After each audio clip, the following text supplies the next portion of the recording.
যাদের ধর্ম ইসলাম বলে দাবি করো, তোমরা ইসলামের নামে ভ্রান্ত মতবাদ পোষণ করবে না, ইসলামের বিশুদ্ধ মতবাদে অটল থাকো। সর্বপ্রিয় এমন কিছু লোক থাকে যারা নিজেদের ধর্ম ইসলাম বলে দাবি করে, কিন্তু মতবাদ ইসলামী নয়। যেমন আমাদের বর্তমান সমাজে এমন প্রতারকগত দল আছে যারা দাবি করে তাদের ধর্ম ইসলাম, কিন্তু তাদের মতবাদ ইসলামী মতবাদ নয়। এদের মধ্যে একটি দলের নাম হলো কাদিয়ানী দল। কাদিয়ানী দল নিজেদের দলের নাম দিয়েছে আহমদিয়া মুসলিম জমাত। মুসলিম জমাত শব্দের অর্থ হল মুসলমানের দল। অথচ এদের মতবাদ মুসলমানের মতবাদ নয়, এদের মতবাদ কুফরি মতবাদ। এদের কুফরি মতবাদটা কি? আল্লাহ পাক রব্বুল আলামিন পবিত্র কোরআনের সূরা আহজাবের 40 নম্বর আয়াতে আমাদের নবীকে একটি উপাধি দিয়েছেন। উপাধিটা হলো খাতামুন নবিয়্যিন।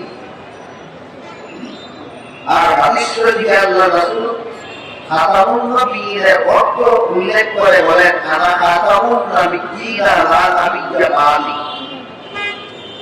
আমি যে খাতামুন নবিয়্যিন এর অর্থ হলো আমি শেষ নবী। কোরআনে আল্লাহ আমাদের নবীকে খাতামুন নবিয়্যিন বলেছেন, হাদিসে রাসূল এর অর্থ বলেছেন শেষ নবী। বলুন আপনারা কাদিয়ানীরা এটা মানে কি? না। তাহলে কাদিয়ানীরা কোরআনও মানে না, হাদিসও মানে না। কোরআন না মানা ইসলামী মতবাদ নয়, কুফরি মতবাদ। হাদিস না মানা ইসলামী মতবাদ নয়, কুফরি মতবাদ। তাই এই হাকিমুদ্দিন আয়াত আমাদের বর্তমান যুগের কাদিয়ানীদের বেলায় প্রযোজ্য। সত্যই যদি তোমাদের ধর্ম ইসলাম হয়ে থাকে, তাহলে কুফরি মতবাদ ছাড়ো, ইসলামী মতবাদ গ্রহণ। আর ইসলামী মতবাদ যদি গ্রহণ নাই করো, তাহলে মুসলমান হওয়ার দাবি ছাড়ো। তাই আল্লাহ সূরা 13 নম্বর আয়াতে হাকিমুদ্দিন আয়াতে দিন শব্দটাকে ইসলামের বিশুদ্ধ মতবাদ অর্থে ব্যবহার করেছেন। من شرور أنفسنا ومن سيئات أعمالنا من يهده الله فلا مضل له ومن يضلله فلا هادي له ونشهد أن لا إله إلا الله وحده لا شريك له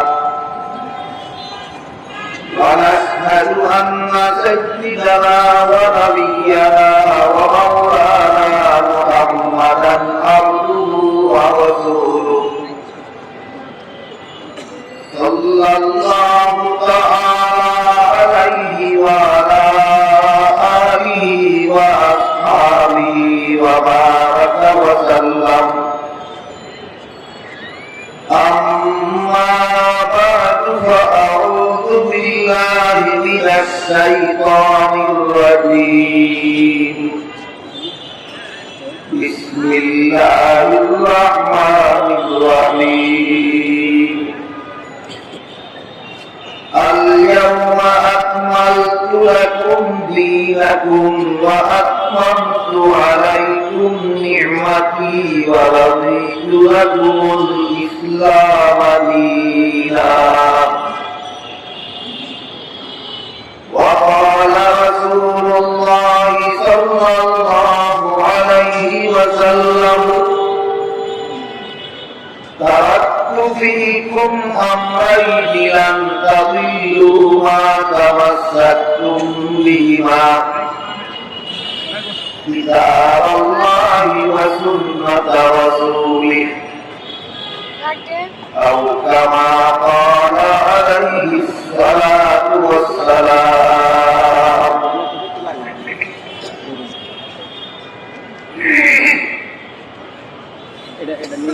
শ্রদ্ধেয় সভাপতি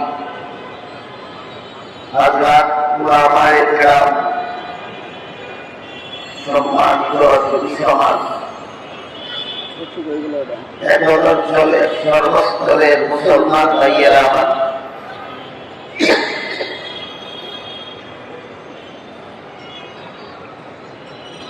পবিত্র কোরআনের সর্বমোট 114 সূরার মধ্যে এক সূরার নাম আছে সূরায়ে মায়েদা।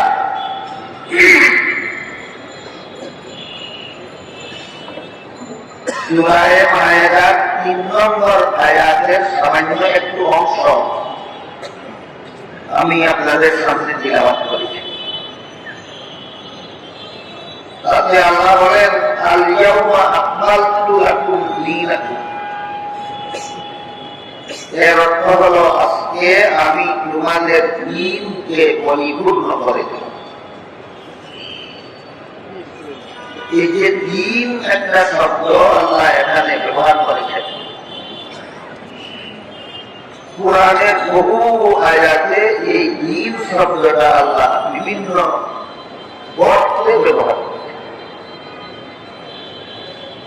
যদি দ্বীন শব্দটাকে আল্লাহ সবগুলি আয়াতে একই অর্থে ব্যবহার করতেন, তাহলে দ্বীন শব্দের অর্থ সর্বস্তরের মুসলমানদের জন্য সর্বদা স্মরণ রাখা সহজ। কিন্তু আল্লাহ দ্বীন শব্দটাকে বিভিন্ন আয়াতে বিভিন্ন অর্থে ব্যবহার করার কারণে দ্বীনের অর্থ মনে রাখা সব মুসলমানের জন্য সর্বদা সহজ।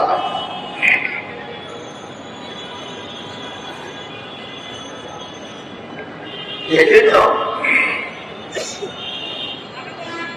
আমার ইচ্ছা ছিল যে কোরআনে হাদিসে দ্বীন শব্দ যত ক্ষেত্রে বর্ণিত হয়েছে সবগুলির একটা সারমর্ম আপনাদের সামনে তুলে ধরা, কিন্তু মনে হয় না এতটুকু সময় আমার হাতে আছে। তাই আজকের মতো শুধু আমি আপনাদের সামনে কয়েকটি উদাহরণ তুলে ধরবো যে বিভিন্ন আয়াতে আল্লাহ দ্বীন শব্দকে বিভিন্ন অর্থে ব্যবহার করেছে।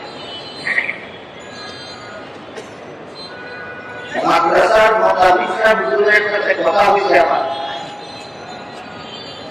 প্রয়োজনে আমি আপনাদেরকে স্বয়ং সম্পূর্ণ একটি প্রোগ্রাম দেব। সেই দিন আমি আপনাদের সামনে পরিপূর্ণ দ্বীনের প্রেজেন্টেশন, দ্বীনের পরিপূর্ণ সংখ্যাটা তুলে ধরার চেষ্টা করবো। আজকে শুধু দ্বীন শব্দের বিভিন্ন অর্থ যে আল্লাহ বিভিন্ন আয়াতে উল্লেখ করেছেন এর কতগুলি উদাহরণ তুলে ধরছি। কোরআনের যে আয়াতে আল্লাহ সর্বপ্রথম দ্বীন শব্দটি ব্যবহার করেছেন সেটি হল সূরাতুল ফাতিহার 3 নম্বর আয়াত। এখানে আল্লাহ বলেছেন মালিকি ইয়াউমিদ্দিন, এই যে দ্বীন শব্দ, এখানে দ্বীন শব্দটিকে আল্লাহ কর্মফল অর্থে ব্যবহার করেছেন। তাই মালিকি ইয়াউমিদ্দিন আয়াতের অর্থ হল কর্মফল দান দিবসের মালিক আল্লাহ।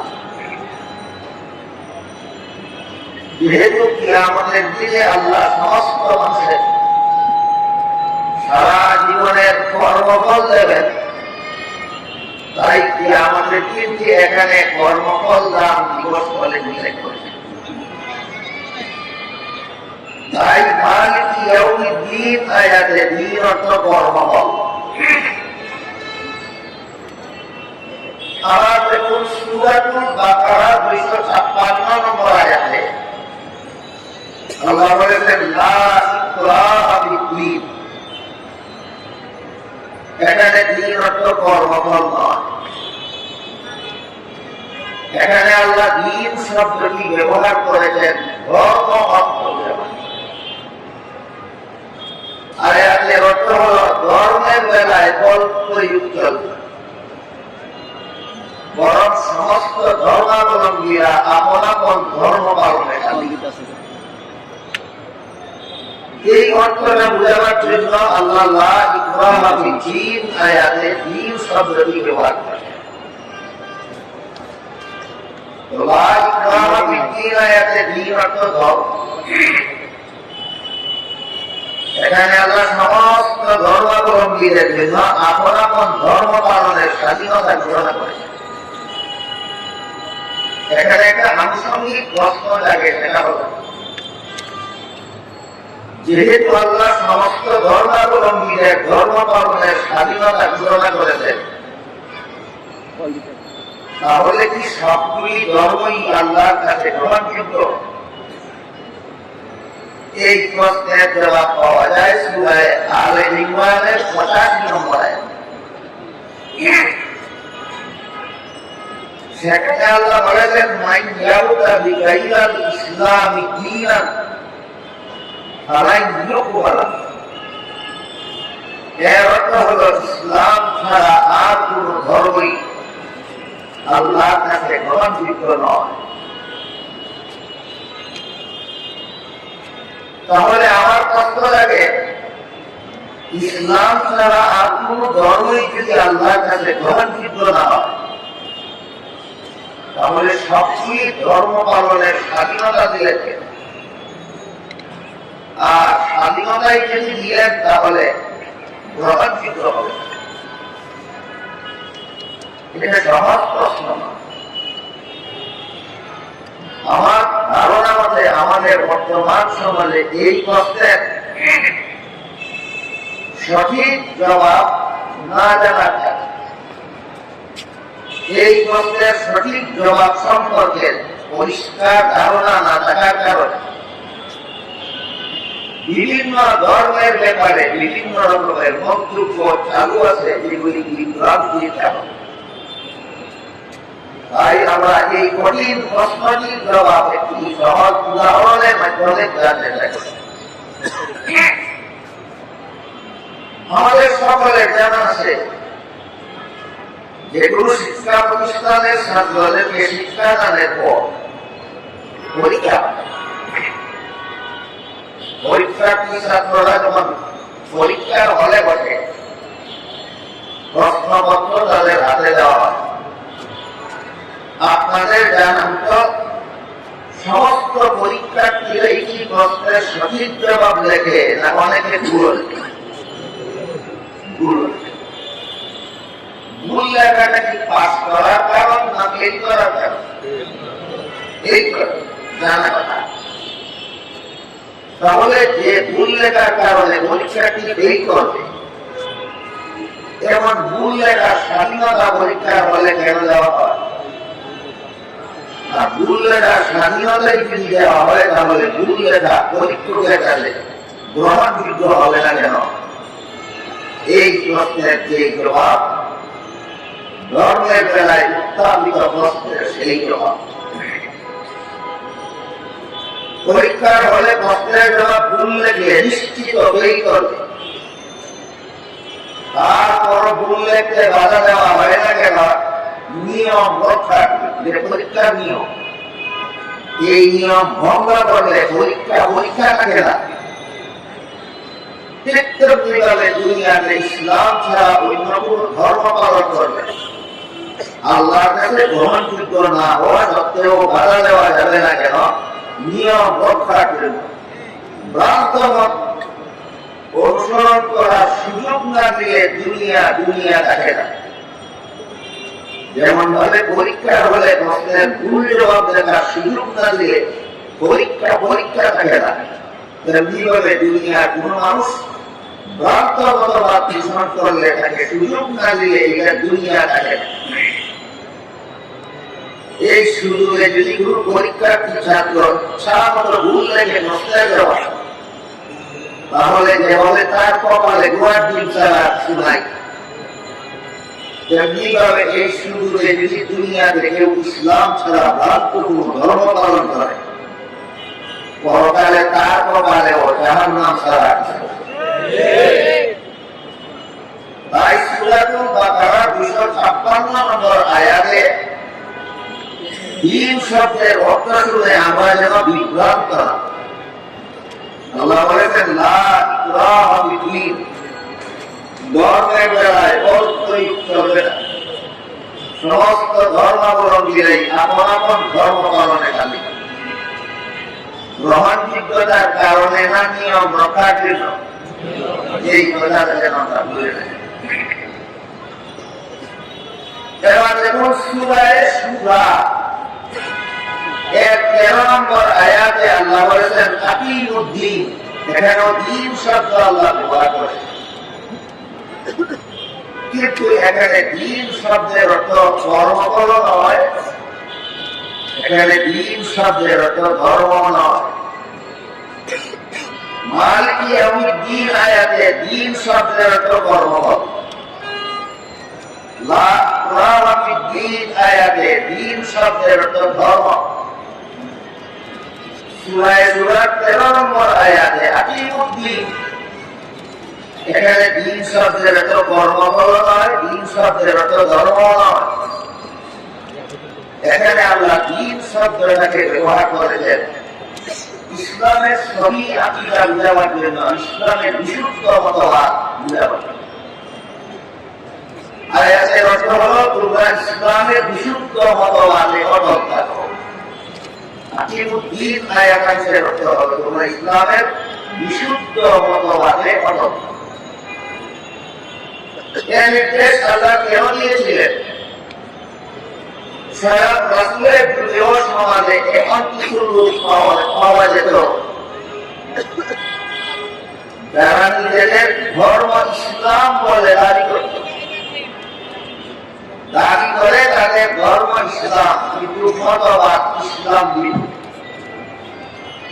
ইসলামের নামে ইসলাম বিরোধী মতবাদ যেন কেউ পোষণ না করে সেই ব্যাপারে সতর্ক করে দিয়ে আল্লাহ আকিমুদ্দিন আয়াত নাযিল করে বলেন তোমাদের যাদের ধর্ম ইসলাম বলে দাবি করো, তোমরা ইসলামের নামে ভ্রান্ত মতবাদ পোষণ করবে না, ইসলামের বিশুদ্ধ মতবাদে অটল থাকো। সর্বদাই এমন কিছু লোক থাকে যারা নিজেদের ধর্ম ইসলাম বলে দাবি করে, কিন্তু মতবাদ ইসলামী নয়। যেমন আমাদের বর্তমান সমাজে এমন প্রতারক দল আছে যারা দাবি করে তাদের ধর্ম ইসলাম, কিন্তু তাদের মতবাদ ইসলামী মতবাদ নয়। এদের মধ্যে একটি দলের নাম হলো কাদিয়ানী দল। কাদিয়ানী দল নিজেদের দলের নাম দিয়েছে আহমদিয়া মুসলিম জমাত। মুসলিম জমাত শব্দের অর্থ হল মুসলমানের দল, অথচ এদের মতবাদ মুসলমানের মতবাদ নয়, এদের মতবাদ কুফরি মতবাদ। এদের কুফরি মতবাদটা কি? আল্লাহ পাক রব্বুল আলামিন পবিত্র কোরআনের সূরা আহজাবের 40 নম্বর আয়াতে আমাদের নবীকে একটি উপাধি দিয়েছেন, উপাধিটা হলো খাতামুন নবিয়্যিন।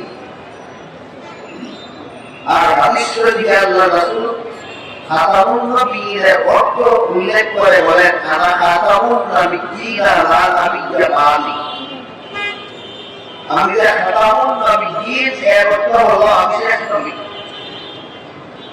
কোরআনে আল্লাহ আমাদের নবীকে খাতামুন নবিয়্যিন বলেছেন, হাদিসে রাসূল এর অর্থ বলেছেন শেষ নবী।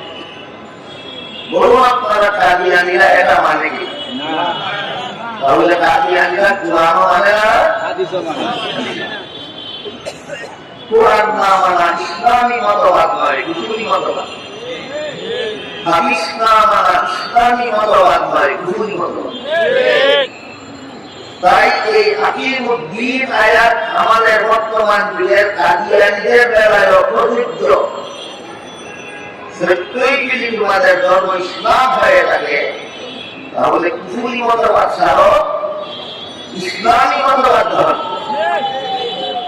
আর ইসলামী মতবাদ যদি গ্রহণ নাই করো তাহলে মুসলমান হওয়ার দাবি ছাড়ো।